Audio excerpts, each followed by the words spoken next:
I would like to address a few issues related to religion, spirituality, and meaning making. One of the words I missed during this conference, meaning making in psychotherapy in general. The reason is the attention for this domain in positive health, positive psychology, positive psychiatry, and therefore also in positive psychotherapy. So I'll start with that. And this attention is not only related to a question from users of psychotherapy, but it is also based on a number of philosophically inspired considerations, as you heard in the first presentation, which invite you to reflection, and it is of course also based on empirical evidence. The evidence mainly concerns the so-called adapted therapies, adapted to religion and spirituality, but also to the application of originally non-therapeutic techniques in psychotherapy, and what are called the sacred moments in psychotherapy. I want to pay a few moments to that idea, the idea of sacred moments, special moments in psychotherapy. Well, there is much to do about the mouse. The mouse. This is the mouse. Here we are. No. It's just a matter of act.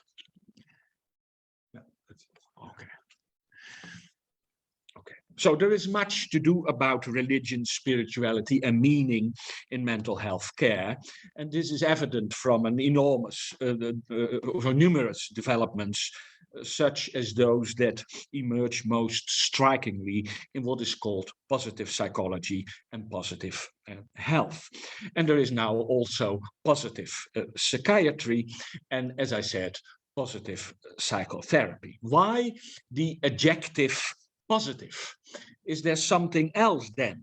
Is that necessary at all, as the critics, or perhaps especially the cynics, ask?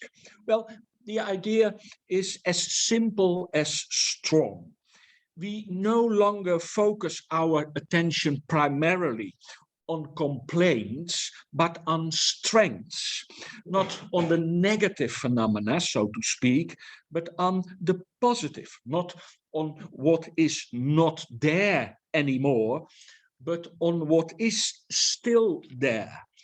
And in one of his papers written by Seligman, the American clinical psychologist, it's programmatically called something like this.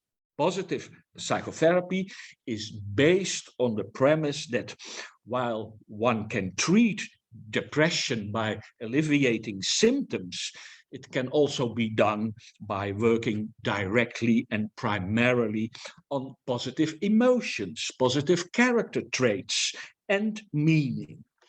And these three perspectives go back to his idea that happiness is composed of these three components: positive emotions, engagement, and meaning. And positive psychotherapy builds on this idea.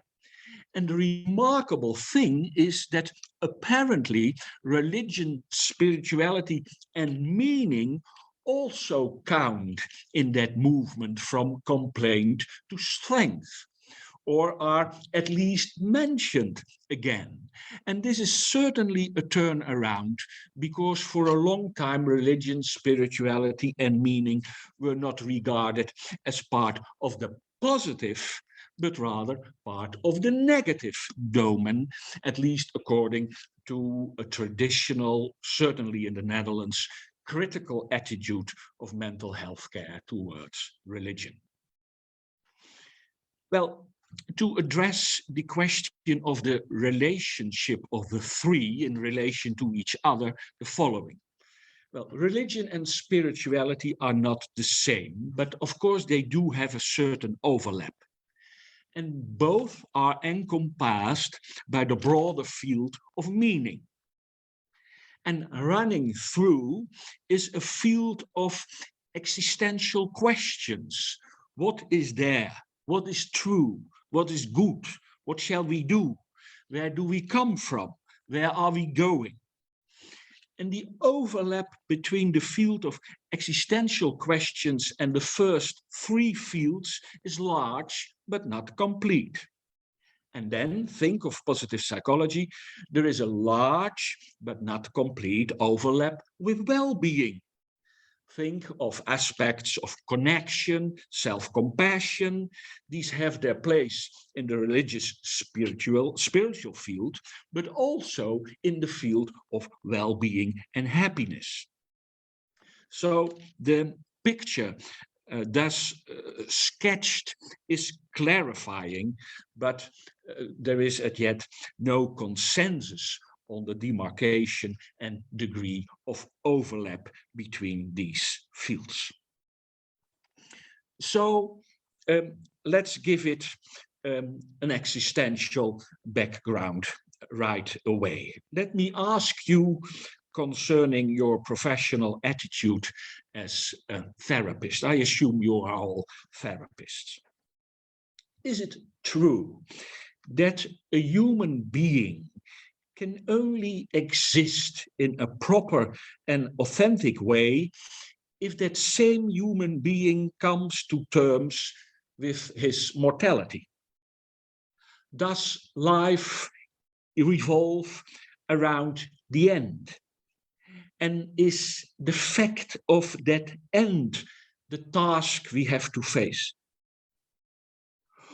Or is it so, on the other hand, that man can only become someone if that person manages to be born again and again? Does life revolve around the beginning? And is the fact of that beginning the assignment we receive? Is being human above all able to end or to begin? In other words, do you hold a tragic, ironic vision of reality? Does a tragic, ironic vision of reality predominates, a vision that is geared to the inescapable and the inevitable, in which everything that seems positive always contains something negative? A vision of reality with its attention to dilemmas and paradoxes, for inner contradiction and ambivalence, combined with putting things into perspective and being detached? Something in the line of the thinking of Nietzsche or Freud or Lacan? Or do you hold a more romantic view of reality? The adventure, challenged to live passionately and compellingly, life as a journey full of risks and dangers that must be faced, a vision with a strong emphasis on self-exploration and integration, with a very different view of psychopathology. In other words, does natality comes first in the line of Hannah Arendt, as opposed to that of Heidegger, in which finiteness and mortality take precedence? Well, it's primarily meant to be a question to invite you for reflection.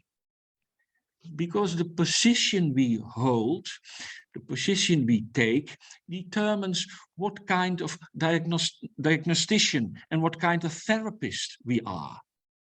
How does the professional relate to life and thus relate to the practice of psychotherapy?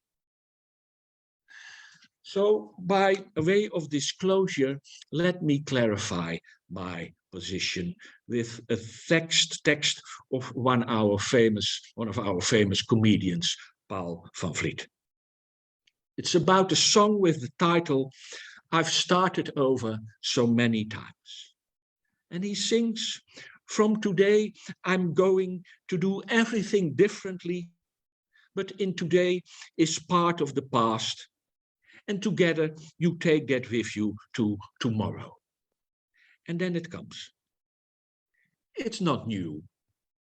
It's not different or very special. It has been done more in the past. But for a child, it is the greatest wonder in the world when it sits and stands for the first time. I hold on to being able to start over again and again. Or as one patient put it at the end of a long-term group psychotherapy, something like this. When I started, I thought I had to get back to my old self as soon as possible.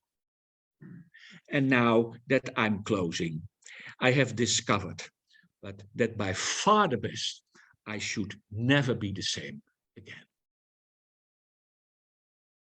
So I gave a brief outline of how religion, spirituality, and meaning relate to each other.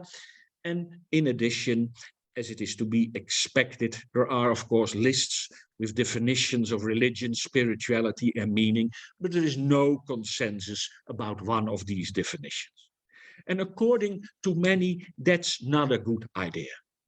Because how can we work with it if it is not possible to define what we mean by it? Is it possible to work with it at all? So let me focus for a few moments on the term spirituality. It is vague, it is controversial. How can we ever use it?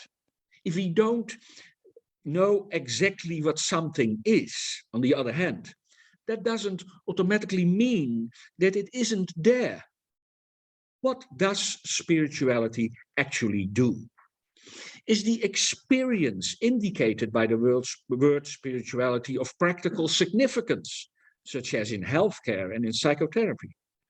Would care and therapy users benefit from it if care providers and therapists also learn to use such a word, although it is a vague word?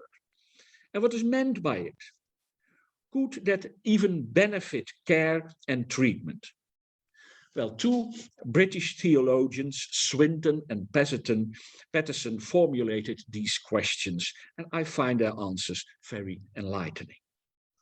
When does spirituality arise? In difficult circumstances, in chaos, in struggle and stress, in case of illness and under too much pressure, then it pops up. Sometimes it pops up. And Swinton and Patterson argued that under certain circumstances, like the circumstances I mentioned, spirituality is emergent and responsive to certain needs in those circumstances, even then controversial, because even then not ambiguously clear and simple. But it is perhaps not at all surprising that vague or contentious words and terms appear in difficult situations, namely in search for words, for vocabulary in such circumstances. They introduced the term limit language at this point. It is vague, it is not concrete, but it points to a boundary, a limit beyond which it is not so clear at all what can be said and how it will be said. But again, that hesitation or faltering, that searching for words, doesn't mean it is misplaced or meaningless. It says as much as there are limits to words in some life situations, complicated for all sorts of reasons. But just because I'm not sure what I'm talking about doesn't mean I might as well leave it for what it is, that it isn't worth, that it is nothing. One step further. If spirituality is such a limit word, it could also be that the term functions to name what is not there, to point at the absences instead of what is, the presences. After all, That is what people in limit situations are confronted with what is not there anymore. And that is, of course, completely different than in a biopsychomedical language and a biopsychomedical approach. Limit language as spirituality is vague, is soft, but it is about meaning, it is about hope, it's about purpose, connection, love. And these are words that, of course, appear in definitions of spirituality, but they are missing, absent, not available in the experience of the person at that moment in his or her life. And on a clinical level, they are lacking in the practice of care and therapy, with few exceptions, of course. And with that, the vague, soft word takes suddenly on a critical focus. Because why are these words missing? Isn't that a deficiency in therapy? And the interesting thing is that in a secularized context, such as the Dutch, this approach again seeks words that previously found expression in religious language. Well, they are often missing in a medical psychological discourse. So again, the vague, soft word suddenly points to a gap between care practices on the one hand and the experiences of users of that care. And in that way, the soft word turns in a word of protest, which vague, despite vagueness and softness, becomes very powerful. So it is certainly useful and meaningful to talk about spirituality. Well, because of time, I think I skip the next part of my presentation. I wanted to say a few things about the application of originally spiritual or philosophical non-therapeutic techniques in psychotherapy, such as mindfulness in psychotherapy. Then there is a huge amount of literature and research on what is called adapted therapy. We heard about a few examples during this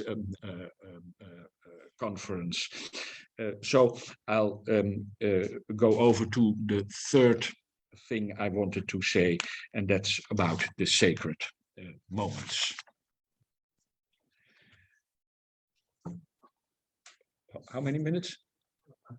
I have no problem. Oh, yeah, you have no problem. Oh, that's great. Oh, great. Well, somebody who doesn't have a problem. That's very nice. Well, it's Shabbat. We should leave half an hour for. Yeah. Okay. Yeah. Well, very briefly. So sometimes unexpected things happen in psychotherapy. It's one of the amazing and moving things in doing psychotherapy. Various terms are used to describe such special moments. Moments of meeting, sacred moments, authentic relational moments. And the idea is that spirituality is not only something individual, personal, but also something relational. And sacred moments then mean something like moments when people in relationships, also in helping and therapeutic relationship, experience something of spiritual value or meaning. That can be something of authenticity, of connectedness, of transcendence, of truth, or emotionally, such as awe, or gratitude, or joy, or peace. And incidentally, this also means that, of course, not all, but some of these moments may be experienced as sacred. And it is important to bear in mind that these moments are not extremely exceptional or very special incidents either. No, it's much more mundane, but no less a source of power and meaning. And the relational aspect of it is also expressed in the fact that the therapist does not remain unaffected in these moments. So that is one of the special aspects of it. You become involved as a therapist, but that cannot be a surprise after what we have heard in the first presentation. Well, there is some indication of when the chance of such moments could be greater. Predictive variables are experienced communication with God before. God hears me. I have heard something from God. Secure attachment, the importance of salience of religion or spirituality one has, and of course, openness to new experience and spirituality. And furthermore, it's apparently the case that people who experience such sacred or special moments report more spiritual growth during therapy. So that is one of the side effects of this type of working together in one form of psychotherapy or another. Let me conclude with a few recommendations.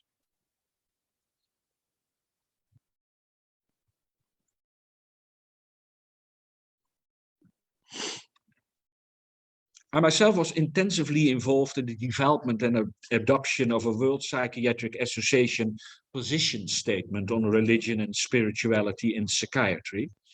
And that document contains 7 recommendations.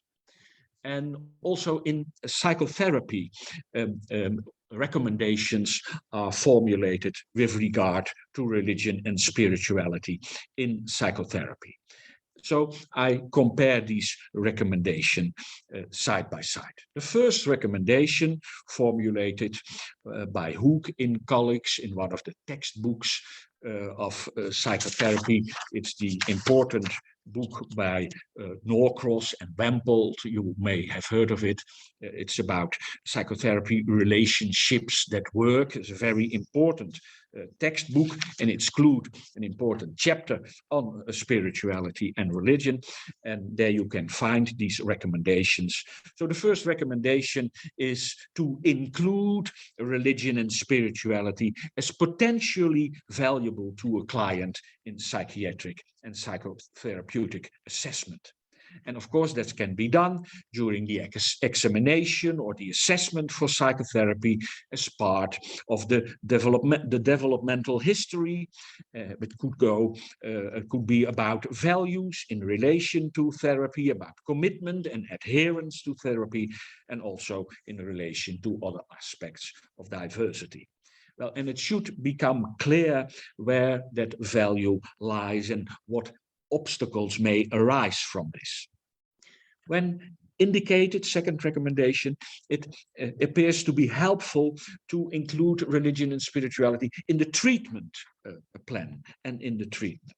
And this should be possible regardless of the psychotherapist's own philosophical or religious or spiritual background.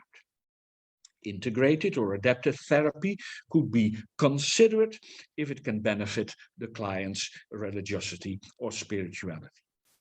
And of course, the importance of that is stronger when it has become clear that religion, spirituality, or meaning is an important factor in daily functioning of the client. And avoid making too hasty assumptions and follow the client's indications of religious or spiritual beliefs and practices. Respect and sensitivity always come first when discussing beliefs and practices. And this also includes sensitivity to one's own sensitivities and bias. So Hook and colleagues didn't mention it, but it's stated in almost every ethical guideline and also in the WPA position statement that a therapist should never attempt to impose his or her own religious, secular, or political beliefs on the client.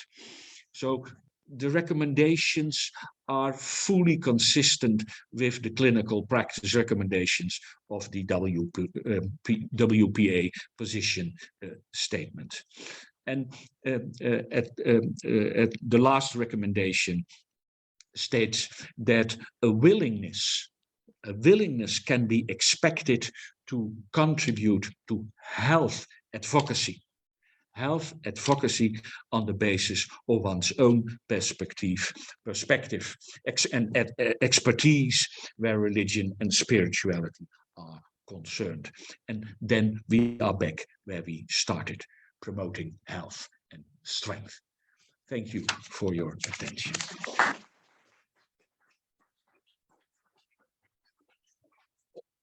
Do you have time for one question? Yes, of course. Maybe. Just repeat. Yeah.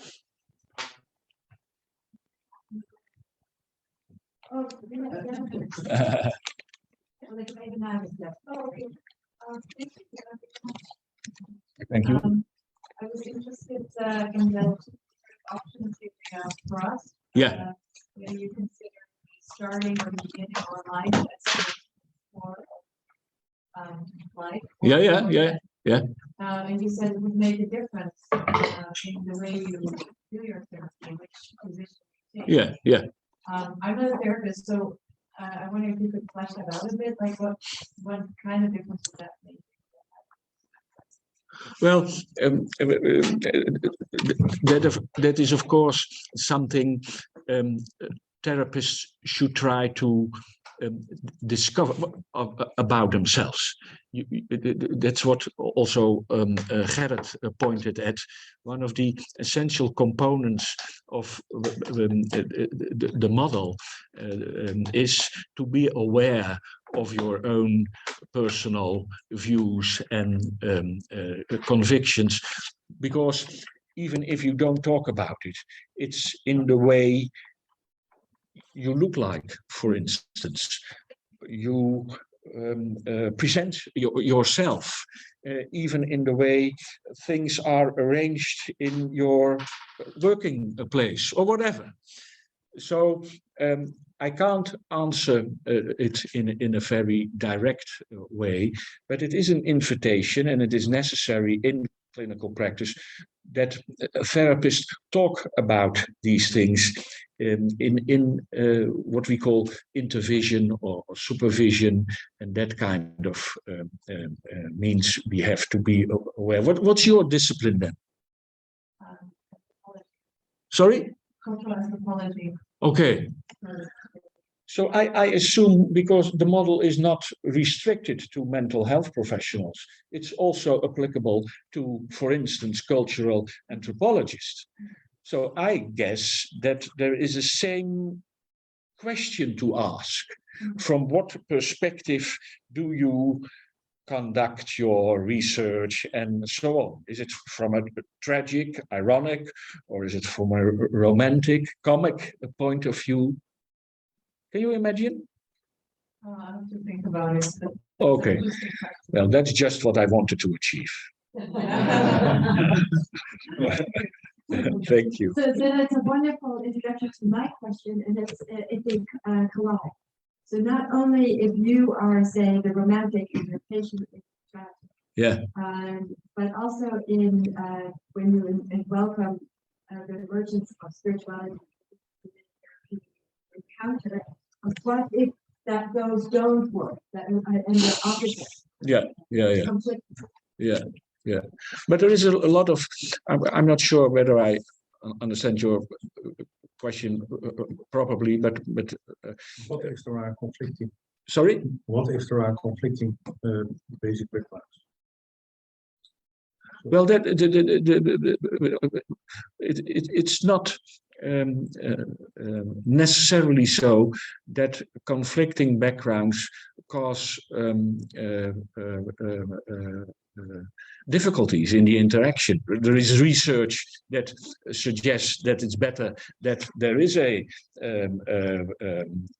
resemblance between the background of the patient and the therapist, but there is also research that explains that's not a necessary prerequisite. You know, Ross Marin told us last Wednesday that there was a lot of lack of congruence between the position of the therapists and the clients. And it worked well. And it worked well.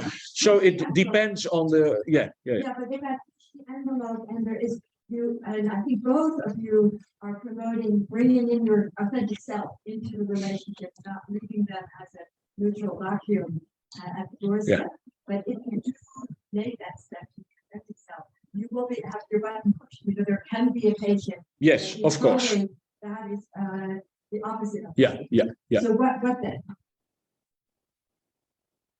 You take the authentic self away, you go back to the. No, neutral vacuum? no. Well, then we have something to talk about, and we have to try, have to investigate whether it is possible to come to terms, and it might be not possible. So then the therapist is responsible, of course, to refer the patient to another therapist. But it's on beforehand. It's not a contra indication or a problem that can't be solved, I guess. Yeah.